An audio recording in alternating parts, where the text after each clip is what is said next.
Flight into Egypt is just a wonderful image, and I think clearly there are parallels between the African American experience in America trying to part the river and move to freedom that his mother went through to the story of Moses, so that you look at those things as parallels. Is it exactly about it? Probably not. Is there a parallel that gives you rich speculation? Absolutely. It's all there. Somebody said, history doesn't repeat itself, but it rhymes. So that all of these things come again. They come in slightly different ways.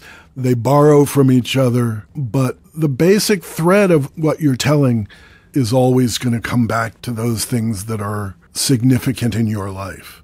So that in a way, all of the paintings have an element of autobiography, have an element of telling the story.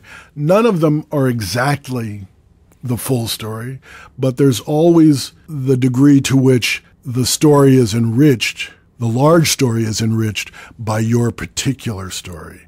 And that Tanner had a way of telling stories that was particular to him. If you look at his work, particularly the later work, you see a body of work that had he not existed, that body of work would not exist. That's the definition of an artist who has moved beyond. You see lots of work that it's sort of just like everybody else's, and if this one wasn't there, somebody else would do it.